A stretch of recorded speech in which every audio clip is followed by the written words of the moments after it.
Hi friends, shine on me ending దగ్గరలో ఉంది. మీరు మన వీడియోస్ చూస్తున్నారు, లైక్ ఇస్తున్నారు, అలాగే సపోర్ట్ కూడా చేస్తున్నారు. అందరికీ చాలా థ్యాంక్స్. పదండి మనం నెక్స్ట్ ఎపిసోడ్కి వెళ్ళిపోదాం. ఈ ఎపిసోడ్ స్టార్టింగ్ లో నీషాన్ అలాగే లిన్ యూసన్ వాళ్ళ ఆంటీ కోసం వెయిట్ చేస్తూ సరదాగా మాట్లాడుకుంటూ ఉంటారు. ఇక్కడ నీషాన్ వాళ్ళ ఆంటీ గురించి ఇంట్రెస్టింగ్ ఫ్లాష్ బ్యాక్ చెప్తుంది. ఆ ఆంటీ మామూలు ఆవిడ కాదు, రియల్ గో గెటర్. ఆవిడకి పెద్దగా చదువు లేదు, జూనియర్ హై స్కూల్లోనే డ్రాప్ అవుట్ అయిపోయారు. కానీ అంకుల్ మాత్రం కాలేజ్ గ్రాడ్యుయేట్. అయినా సరే ఆంటీ తన డేరింగ్ నేచర్తో అంకుల్ని పడేసింది. వీళ్ళిద్దరూ కలిసి బిజినెస్ స్టార్ట్ చేశారు. పేపర్ మీద అంకుల్ బాస్ లాగా కనిపిస్తారు, కానీ రియాలిటీలో మాత్రం ఇంట్లోనూ ఆఫీస్లోనూ పెత్తనమంతా ఆంటీదే. ఆమె చెప్పిందే వేదమని నీషాన్ నవ్వుతూ చెప్తుంది. అది వినగానే లిన్ యూసన్కి ఒక చిలిపి ఐడియా వస్తుంది. అయితే మీ అంకుల్ లైఫ్ చాలా చిల్ కదా, వైఫ్ చెప్పింది వింటే సరిపోతుంది, పెద్దగా టెన్షన్ ఉండదు, చాలా లో మెయింటెనెన్స్ లైఫ్ అని జోక్ చేస్తాడు. వెంటనే నీషాన్ కళ్ళు పెద్దవి చేసి, నువ్వు మా అంకుల్ని చూసి ఇలాంటి బద్ధకం అలవాట్లు అస్సలు నేర్చుకోకు, నువ్వు చాలా కష్టపడాలి అని వార్నింగ్ ఇస్తుంది. లిన్ నవ్వుతూ, సర్లే బాస్, మంచి మాత్రమే తీసుకుంటాలే, మిగతావి వదిలేస్తా అని కవర్ చేస్తాడు. ఇంతలో ఆంటీ తన డిజైన్ టీంతో అక్కడికి వస్తుంది. అంకుల్ వేరే ప్రాజెక్ట్లో బిజీగా ఉండడం వల్ల రాలేదు నిషాన్. లిన్ యూసన్ ఆంటీని చూడగానే తన మాటలతో ఇంప్రెస్ చేస్తాడు. మిమ్మల్ని చూస్తుంటే చాలా ఎనర్జెటిక్గా అనిపిస్తుంది అని పొగుడుతాడు. ఆంటీ కూడా లిన్ స్మార్ట్నెస్ని మెచ్చుకుని తనతో పాటు వచ్చిన మెయిన్ డిజైనర్ మిస్టర్ వాంగ్ని మిగతా టీంని ఇంట్రడ్యూస్ చేస్తుంది. అందరూ కలిసి కాన్ఫరెన్స్ రూమ్కి వెళ్తారు. ఇక్కడ బిజినెస్ డీల్ గురించి సీరియస్గా డిస్కషన్ స్టార్ట్ అవుతుంది. ఫెంగ్టెంగ్ గ్రూప్ సూజోలో ఒక భారీ ప్రాజెక్ట్ ప్లాన్ చేస్తుంది. అదే ఫెంగ్టెంగ్ ఇంటెలిజెంట్ డిజిటల్ సెంటర్. ఇది తైహు లేక్ దగ్గర రాబోతుంది.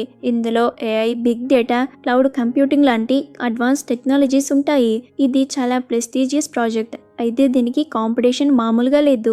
ఆల్రెడీ 10 పెద్ద కంపెనీస్ బిడ్డింగ్లో క్వాలిఫై అయిపోయాయి. ఇక్కడ మెయిన్ ట్విస్ట్ ఏంటంటే కాంపిటీషన్లో షెంగ్వాన్ గ్రూప్ కూడా ఉంది. గుర్తుందా ఫ్రెండ్స్, మన షియాన్ కూడా పనిచేసేది అదే కంపెనీలో. వాళ్ళు ప్రాజెక్ట్ని ఎలాగైనా దగ్గించుకోవాలని డెడ్ సీరియస్గా ఉన్నారు. ఇందుకోసం వాళ్ళు డూరండ్ అనే వరల్డ్ ఫేమస్ ఆర్కిటెక్ట్ని కూడా రంగంలోకి దింపారు.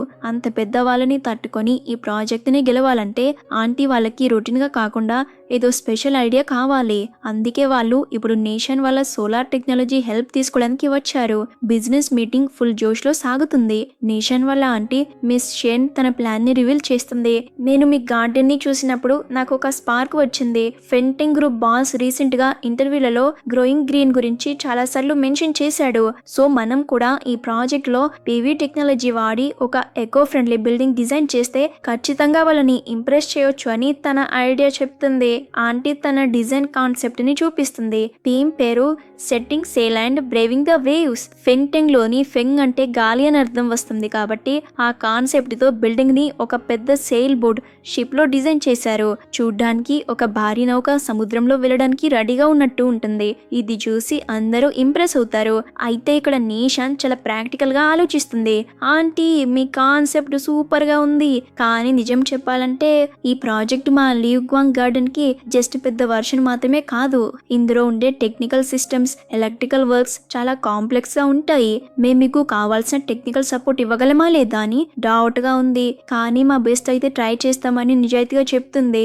లిన్ యూసన్ కూడా మనం ఈ సోలార్ ప్యానెల్స్ ని బిల్డింగ్ స్ట్రక్చర్ లో ఎలాగైనా ఇంటిగ్రేట్ చేయాలి అనేది ఛాలెంజ్. కానీ ఇది వర్కౌట్ అయితే మాత్రం నేషనల్ లెవెల్లో హైలైట్ అవుతుందని సపోర్ట్ చేస్తాడు. మీటింగ్ అయ్యాక ఆంటీ టీంని ఫ్యాక్టరీ విజిట్కి పంపిస్తారు. కానీ ఆంటీ మాత్రం అక్కడే ఉండిపోతుంది. నేను ఆల్రెడీ చూసేశాను కదా, మీరు వెళ్ళి రాండి, నేను మిస్టర్ జాంగ్ లిన్ నిషాన్తో మాట్లాడాలని చెప్తుంది. ఆఫీస్లో టీ తాగుతూ పర్సనల్ టాపిక్ వస్తుంది. ఆ కంపెనీ బాస్ జాంగ్ లిన్ని పొగడుతాడు. ఈ లిన్ వచ్చిన దగ్గర నుంచి నాకు పని భారం బాగా తగ్గేసింది, ప్రశాంతంగా టీ తాగలుగుతున్నాను. కానీ పాపం ఇతను త్వరలోనే వెళ్ళిపోతున్నాడని అతను చాలా బాధపడతాడు. అవును ఫ్రెండ్స్, లిన్ యూసన్ ఈ ప్రాజెక్ట్ అయిపోయాక కంపెనీ వదిలేసి మళ్ళీ మెడికల్ ఫీల్డ్లోకి వెళ్ళిపోతున్నాడు కదా. ఆ విషయం బాస్కి తెలుసు. ఇతను వెళ్ళిపోతే మళ్ళీ నాకు కష్టాలు తప్పవు అని బాస్ ఫీల్ అవుతూ ఉంటే ఆంటీ ఒక ఇంట్రెస్టింగ్ లుక్ ఇస్తుంది. బాస్ గారు లిన్ వెళ్ళిపోతున్నాడని చాలా ఫీల్ అయ్యాడు కదా, కానీ ఇప్పుడు నీషాన్ కెపాసిటీ చూసి చాలా హ్యాపీగా ఫీల్ అవుతున్నాడు. నీషాన్ ఇప్పుడు చాలా రెస్పాన్సిబిలిటీ తీసుకుంది కాబట్టి తనకి కొంచెం రెస్ట్ దొరకబోతుందని సంతోషపడతాడు. ఇక్కడ ట్విస్ట్ ఏంటంటే అసలు ఈ మిస్టర్ జాంగ్ ఎప్పుడో రిటైర్ అయ్యి యుఎస్ వెళ్ళిపోవాల్సింది, కానీ అతని ప్లాన్ క్యాన్సిల్ అయింది. ఎందుకంటే వాళ్ళ ఆవిడ యుఎస్ వెళ్ళింది, కానీ అక్కడ వాళ్ళ అబ్బాయి దగ్గర ఆమెకి అస్సలు సెట్ అవ్వట్లేదంట. వాళ్ళు నన్ను సరిగ్గా చూసుకోవట్లేదు. నాకు అమెరికా వద్దు, మన చైనానే ముద్దు, ఇక్కడి ఫుడ్ ఇక్కడి కంఫర్ట్ అక్కడ దొరకవు అని కోపంగా రిటర్న్ వచ్చేసింది. దాంతో మిస్టర్ జాంగ్ కి కూడా హ్యాపీనే కదా, ఈ వయసులో ఫారెన్ వెళ్ళి అడ్జస్ట్ అవ్వడం నా వల్ల కాదు, ఇక్కడే ప్రశాంతంగా ఉండొచ్చని ఫిక్స్ అయిపోతాడు. పైగా ఇప్పుడు గవర్నమెంట్ పీవీ ఇండస్ట్రీకి సపోర్ట్ చేస్తుంది, కంపెనీకి మంచి రోజులు రాబోతున్నాయి. ఇలాంటి టైంలో కంపెనీని వదిలేయడం ఇష్టం లేక నేను ఇప్పుడే రిటైర్ అవ్వను, నిషాన్ని ఇంకా మెంటర్ చేయాలి, తను స్ట్రాంగ్ అయ్యేదాకా తోడుగా ఉంటానని చెప్తాడు. దానికి నిషాన్ క్యూట్ గా, అయితే నేను చాలా స్లోగా నేర్చుకుంటాను, అప్పుడే మీరు ఎక్కువ రోజులు నాతో ఉండి పాటలు నేర్పొచ్చు కదా అని జోక్ చేస్తుంది. అది విని అందరూ నవ్వుకుంటారు. ఇక ఆంటీ చాలా సీరియస్ బిజినెస్ మ్యాటర్ మాట్లాడుతుంది. తను 2 పాయింట్స్ క్లియర్ గా చెప్తుంది. ఫస్ట్ పాయింట్ ఏంటంటే, ఈ బిల్డింగ్ లో షేంగ్వాన్ గ్రూప్, యువాన్ చెంగ్ గ్రూప్ కూడా ఉన్నాయి.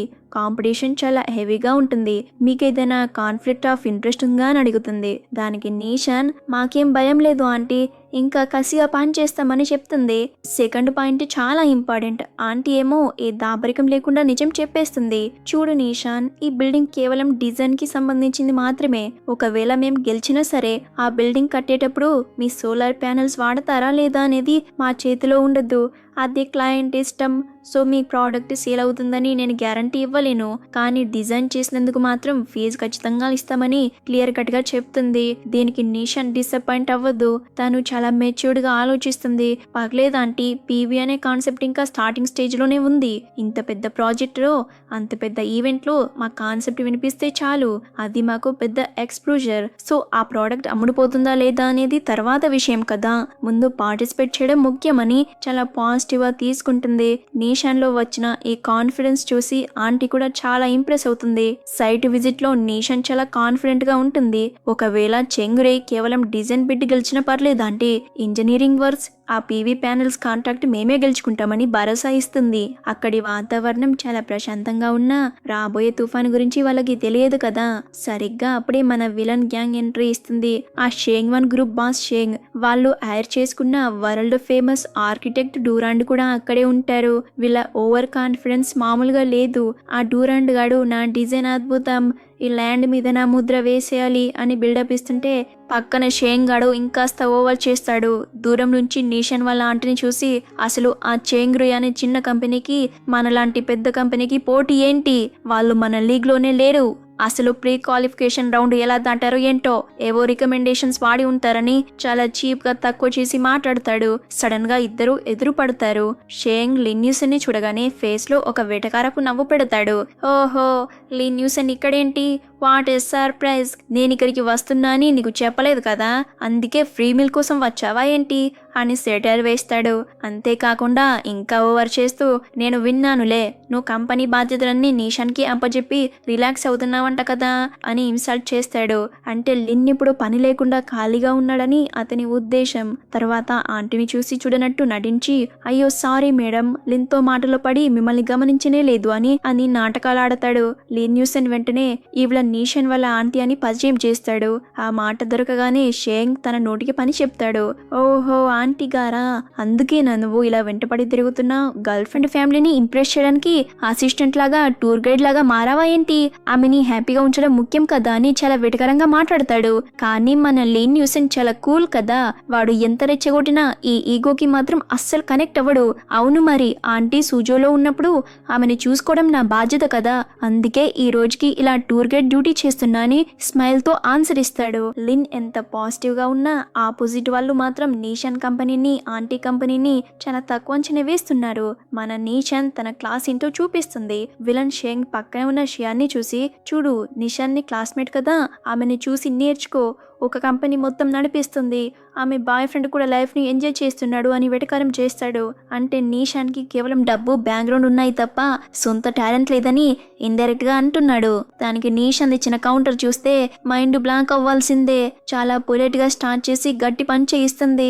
మిస్టర్ షేంగ్, మీరు నన్ను మరీ ఎక్కువగా పోడుతున్నట్టున్నారు, నేను ఇంకా కంపెనీ నడపట్లేదు, ప్రస్తుతానికి మా ఫ్యామిలీ నీడలోనే ఉన్నాను. నేను ఇంకా నా క్యారెక్టర్ ని బిల్డ్ చేసుకోవాలి, కష్టపడాలి, నా సొంత అచీవ్మెంట్స్ చూపిస్తే కానీ తలెత్తుకోలేను, అంతేకాని ఏమీ సాధించకుండానే షో ఆఫ్ చేయడం, షాంపెన్ బాటిల్స్ ఓపెన్ చేయడం నా పద్ధతి కాదు అని చాలా స్వీట్గా చెప్తూనే షెంగ్ గాలి తీసేస్తుంది. ఆ మాటకి అర్థం ఏంటంటే నేను సాధించాక మాట్లాడతా, కానీ నువ్వు ఏమీ పీకకుండానే బిల్డప్ ఇస్తున్నావు అని. పక్కన ఉన్న లీమ్ న్యూసన్ కూడా తక్కువ తినలేదు కదా, చూడు నిషాన్ ఎప్పుడు చాలా హంబుల్గా ఉంటుంది, నువ్వు ఇలా పొగిడేస్తే తను సిగ్గుపడుతుంది అని సెటర్ వేస్తాడు. దానికి షెంగ్కి చాలా మండుతుంది. చిన్నప్పటి నుంచి నీకు నోటి దురద ఎక్కువే, ఇంకా తగ్గలేదు, వయసు వచ్చింది కదా, ఫ్యూచర్ గురించి ఆలోచించు అని లిన్ని రెచ్చగొడతాడు. లిన్ సింపుల్గా నేను 30 ఏళ్ళు ఫుల్గా ఎంజాయ్ చేశాను కదా, ఇంకేం కావాలి అని లైట్ తీసుకుంటాడు. వీళ్ళు వెళ్ళిపోయాక ఆంటీ ఫుల్ ఖుషి అవుతుంది. అబ్బా నిషాన్, నువ్వింత షార్ప్గా మాట్లాడతావు అనుకోలేదు, మాటలతోనే వాడిని పొడిచి పాడేసావు కదా అని చాలా మెచ్చుకుంటుంది. లిన్ నిషాన్ ఇద్దరు ఒకరినొకరు మెచ్చుకుంటారు. నువ్వు బాగా ఇచ్చావు, నువ్వు కూడా తక్కువ ఇవ్వలేదు అని హైఫై ఇచ్చుకుంటారు. ఆ విలన్ షెంగ్ బయటకి ఎంత బిల్డప్ ఇస్తున్నా కూడా లోపల మాత్రం లిన్ న్యూసన్ అంటే వాడికి చాలా భయం పట్టుకుంటుంది. ఆ లిన్ గాడు ఎప్పుడు ఏం చేస్తాడో తెలీదు, వాడి మీద ఒక కన్నేసి ఉంచాలి అనుకుంటాడు. అందుకే పక్కన ఉన్న షియాన్ని ఒక స్పై లాగా వాడుకోవాలని చూస్తాడు. చూడు నువ్వు నిషాన్ కి క్లాస్మేట్వి కదా, మెల్లిగా ఆమె దగ్గర నుంచి ఇన్ఫర్మేషన్ లాగేసే, వాళ్ళేమైనా సీక్రెట్ ట్రిక్స్ వేస్తున్నారేమో కనుక్కో అని ఆర్డర్ వేస్తాడు. షియాన్ కూడా దానికి సరే బాస్ అని తలూపుతుంది. అంటే నిషాన్ కి తెలియకుండానే ఆమె ఎక్స్ ఫ్రెండ్ ఇప్పుడు ఆమెకి శత్రువుగా మారిపోతుందన్నమాట. సీన్ కట్ చేస్తే హువా బ్యాంక్. ఇక్కడ మన జువాన్షు పరిస్థితి మూలిగే నక్క మీద తాటికే పడ్డట్టు తయారవుతుంది. పాపం ఆల్రెడీ లవ్ ఫెయిల్యూర్తో డిస్టర్బ్డ్గా ఉంటే ఆఫీస్లో అతని మీద దారుణమైన రూమర్స్ స్ప్రెడ్ అవుతుంటాయి. కొలీగ్స్ అందరూ అతన్ని వింతగా చూస్తుంటారు. ఒక కొలీగ్ వచ్చి అసలు విషయం చెప్తాడు. జువాన్షు, నీ గురించి బయట ఏం టాక్ నడుస్తుందో తెలుసారా, ఆ రోజు చాంగ్బై మౌంటైన్లో నువ్వో కెవిన్ ఆ మియా కోసం గొడవ పడ్డారంట, నువ్వే కోపంతో కెవిన్ని కొండ మీద నుంచి తోసేసావంట. కానీ తర్వాత నీకు తెలిసిందేంటంటే కెవిన్ వాళ్ళ అంకుల్ ఈ బ్యాంకులో చాలా పెద్ద పొజిషన్లో ఉన్నారని. అందుకే ఆ మ్యాటర్ కవర్ చేసుకోవడానికి నువ్వు కెవిన్ దగ్గరే ఉండి అతనికి సేవలు చేసి వాళ్ళ అంకుల్ని ఇంప్రెస్ చేయడానికి ట్రై చేస్తున్నావంట అని చెప్తాడు. నిజానికి అక్కడ జరిగింది వేరు కదా, మనందరం చూసాం. జువాన్షు మానవత్వంతో హెల్ప్ చేశాడు, కానీ ఆఫీస్ జనాలు మాత్రం అతన్ని ఒక ఆపర్చునిస్ట్ లాగా, ఒక డార్క్ హార్స్ లాగా చూస్తున్నారు. నువ్వు మామూలుడివి కాదు భయ్యా, సమయం చూసి దెబ్బ కొట్టేశావు, కెవిన్ ఫ్యామిలీ బ్యాక్గ్రౌండ్ వాడుకుని పైకి వచ్చేస్తున్నావని వెటకారంగా పొగుడతారు. అంతేకాదు వాళ్ళ బాస్ జువాన్షుని పిలిచి క్లాస్ పీకుతాడు. జువాన్షు, ఈ రూమర్స్ అన్ని అబద్ధమని నాకు తెలుసు, కానీ అసలు ఈ రూమర్స్ ఎందుకు వస్తున్నాయో ఆలోచించు. నీ బిహేవియర్లో ఏదో లోపం ఉంది కాబట్టే జనాలు నిన్ను టార్గెట్ చేస్తున్నారు. నువ్వు నీ టాలెంట్ని నమ్ముకోకుండా ఇలాంటి సోషల్ గేమ్స్ ఆడుతున్నావని వాళ్ళు అనుకుంటున్నారు. నీ ఇంటెన్షన్స్ ప్యూర్గా ఉంచుకో, వర్క్ మీద ఫోకస్ పెట్టు అని వార్నింగ్ ఇచ్చి పంపించేస్తాడు. నిజానికి బాస్ సపోర్ట్ చేయాలి కదా, కానీ ఇక్కడ వాళ్ళ బాస్ జువాన్షు క్యారెక్టర్ని డౌట్ పడడం అతనికి చాలా బాధని కలిగిస్తుంది. బయటికి వచ్చాక కెవిన్ జువాన్షుని కలుస్తాడు. కెవిన్ చాలా అమాయకుడు కదా, సారీ రా జువాన్ష్, నా వల్లే నీకు ఈ చెడ్డ పేరు వచ్చింది కదా అని చాలా ఫీల్ అవుతాడు. కానీ వెంటనే మళ్ళీ తన గోల గురించి చెప్పుకుంటాడు. అందరూ నేను నా టాలెంట్తో రాలేదు, మా అంకుల్ రికమెండేషన్తో వచ్చాననుకుంటున్నారు, అది నాకు చాలా చిరాగ్గా ఉంది అని చెప్తాడు. జువాన్షు మాత్రం చాలా మెచ్యూర్డ్గా పర్లేదులే, ఇట్స్ అన్ యాక్సిడెంట్, నువ్వు గిల్టీగా ఫీల్ అవ్వకు అని చెప్తాడు. కానీ కెవిన్కి ఒక భయం ఉంటుంది. ఈ రూమర్స్ వల్ల నువ్వు నన్ను అవాయిడ్ చేయవు కదరా అని అంటే జువాన్ష్ కూడా లేదులే అని చెప్పినా కూడా లోపల మాత్రం ఆఫీస్ పాలిటిక్స్ని తట్టుకోలేక పాపం చాలా బాధపడుతూ ఉంటాడు. కెవిన్ గాడు చాలా అమాయకంగా ఒక ఐడియా ఇస్తాడు. మియా అలాగే నేను ఆ రోజు చాంగ్బై మౌంటైన్లో జరిగిన యాక్సిడెంట్ రిపోర్ట్ని ఊచాట్ మూమెంట్లో పోస్ట్ చేస్తాను, అప్పుడైనా జనాలకి అర్థమవుతుంది కదా నేను కింద పడింది జువాన్స్తో గొడవపడి కాదు, అది జస్ట్ యాక్సిడెంట్ అని చెప్తాడు. కెవిన్, నువ్వెంత ప్రూఫ్ చూపించినా జనాలు అసలు నమ్మరు, వాళ్ళకి కావాల్సింది మసాలా, వాళ్ళు నన్ను ఒక ఫేమ్ ఫెటర్ లాగా చూస్తున్నారు. ఇద్దరు మగవాళ్ళు నా కోసం కొట్టుకొని ఒకడు హాస్పిటల్ పాలయ్యాడు, ఇంకొకడు వాడికి సేవలు చేస్తున్నాడని చెప్పుకోవడమే వాళ్ళకి ఇష్టం. ఒకసారి మన మీద ఒక ముద్ర పడ్డాక దాన్ని చెరిపేయడం చాలా కష్టం రా. ఈ రూమర్ నా కెరియర్ని, నా రెప్యుటేషన్ని అన్నిటిని నాశనం చేస్తుంది అని చాలా ఎమోషనల్గా బాధపడుతుంది.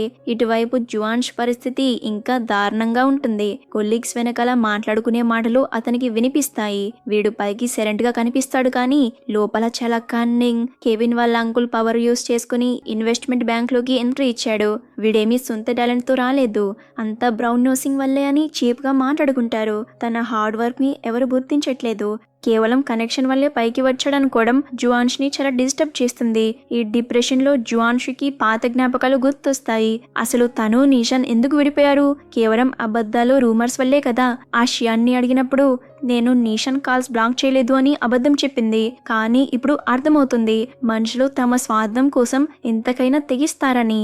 ఆ బాధలో ఇక గతం గురించి ఆలోచించి లాభం లేదని రియలైజ్ అయ్యి నిషాన్కి చివరిసారిగా ఒక మెసేజ్ చేస్తాడు, ఐఎమ్ సారీ అని.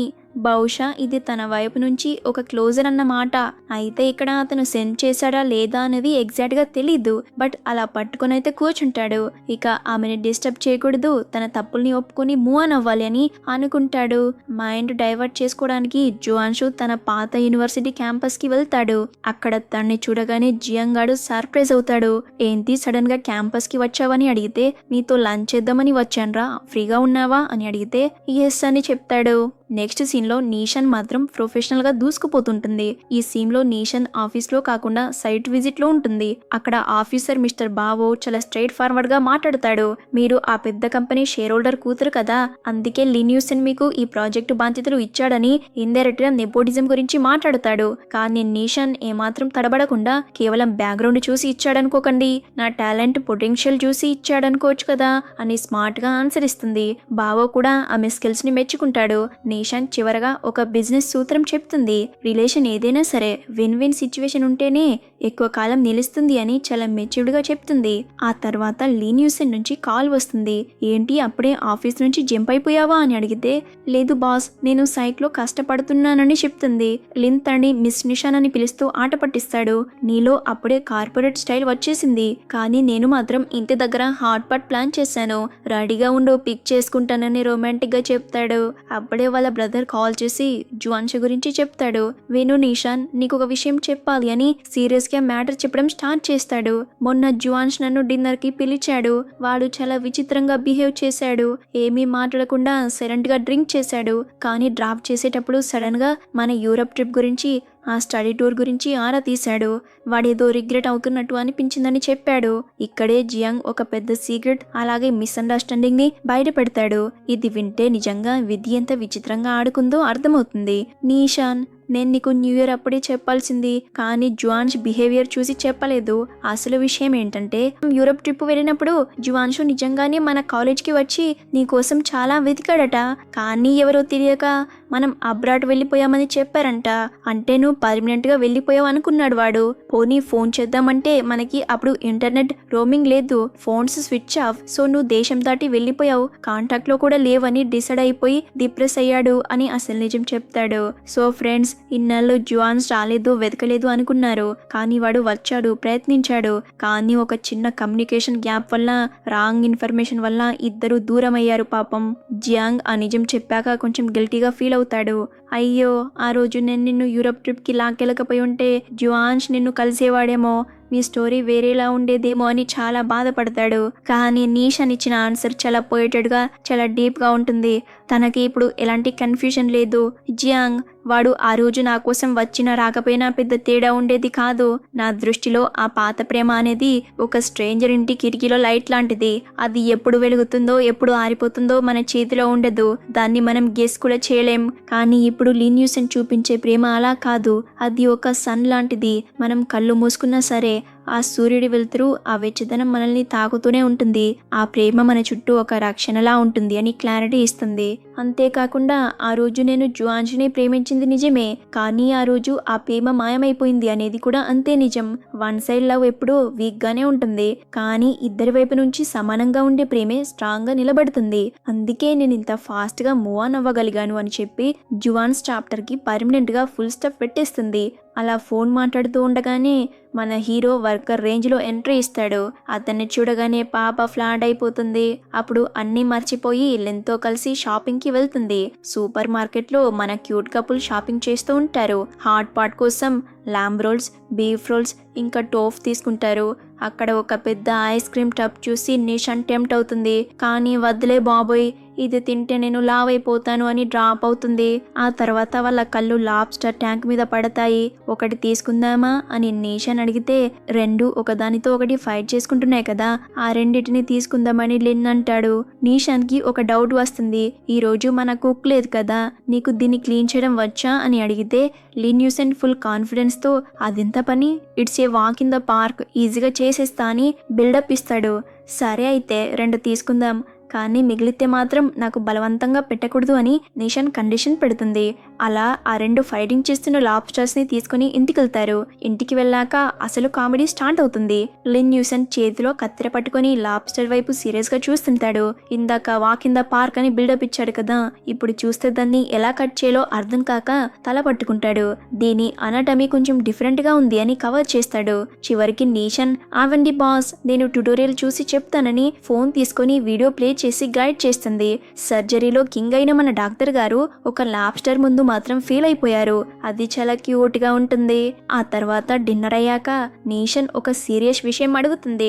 లిన్, ఆ రోజు షాంఘైలో ఏదో జరిగిందని నీకు తెలుసు కదా, మరి ఎందుకు నన్ను దాని గురించి అడగలేదు అని అడిగితే దానికి లిన్ ఇచ్చిన ఆన్సర్ వింటే అమ్మాయిలందరూ పడిపోతారు. నువ్వు ఆ మూడిలో నా దగ్గరికి వచ్చినప్పుడే నాకు అర్థమైంది ఏదో జరిగిందని, కానీ నేనెందుకు అడగలేదంటే నువ్వు డిస్టర్బ్ అయినప్పుడు వెతుక్కుంటూ వచ్చింది నా దగ్గరికే కదా, వచ్చి నా చేతుల్లో వాలిపోయావు కదా, నాకది చాలు. నువ్వు ఎవరిని ఎంచుకున్నావనేది నీ యాక్షన్లోనే ఉంది, మాటల్లో చెప్పక్కర్లేదు కదా అంటాడు.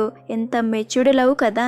జువాన్ష్ గాడేమో అనుమానంతో బ్రతికాడు, లిన్ ఏమో నమ్మకంతో గెలిచాడు. సీన్ కట్ చేస్తే లిన్ యూసెన్ స్టడీ రూమ్ లోకి వెళ్దాం. ఇక్కడ ఒక బ్యూటిఫుల్ సింబాలిక్ సీన్ జరుగుతుంది.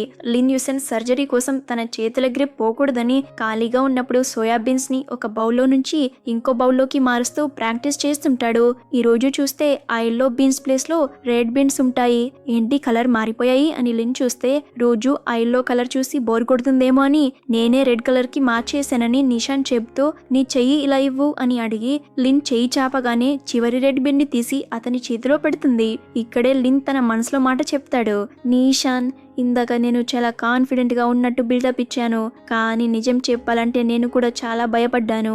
ఎక్కడ నిన్ను కోల్పోతాను అని చాలా టెన్షన్ పడ్డాను. కానీ ఇప్పుడు నాకు క్లారిటీ వచ్చిందని చెప్తాడు. అవునా, ఏంటది అని నిషాన్ అడిగితే లిన్ తన చేయి పట్టుకొని ఇప్పుడు నా వెలుతురు మొత్తం నా చేతుల్లోనే ఉంది అని రొమాంటిక్ గా చెప్తాడు. చైనీస్ లో నిషాన్ అంటే లైట్ అని అర్థం. సో లిన్ ఉద్దేశం ఏంటంటే నువ్వే నా లైట్, ఆ లైట్ ఇప్పుడు నా చేతిలో సేఫ్ గా ఉంది అని. నిషాన్ ఆ మాటకి కరిగిపోతుంది. బ్యాక్గ్రౌండ్ లో ఆ సాంగ్ లిరిక్స్ ఉంటాయి. Hope you will never forget my heart has only you అని వస్తుంటే ఆ సీన్ ఒక మ్యూజికల్ ఫీలింగ్ ని ఇస్తుంది. పాస్ట్ తాలూకు నీడలు పోయి వీళ్ళిద్దరి మధ్య ప్రేమ ఇప్పుడు చాలా స్ట్రాంగ్ గా మారిపోతుంది. అలా వాళ్ళిద్దరూ హగ్ చేసుకొని కిస్ చేసుకుంటారు. అలా ఈ ఎపిసోడ్ కూడా ఎండ్ అవుతుంది ఫ్రెండ్స్. మీకు ఈ ఎపిసోడ్ నచ్చితే లైక్ ఇవ్వండి, హైప్ ఇవ్వండి. Thanks for watching friends. Bye friends.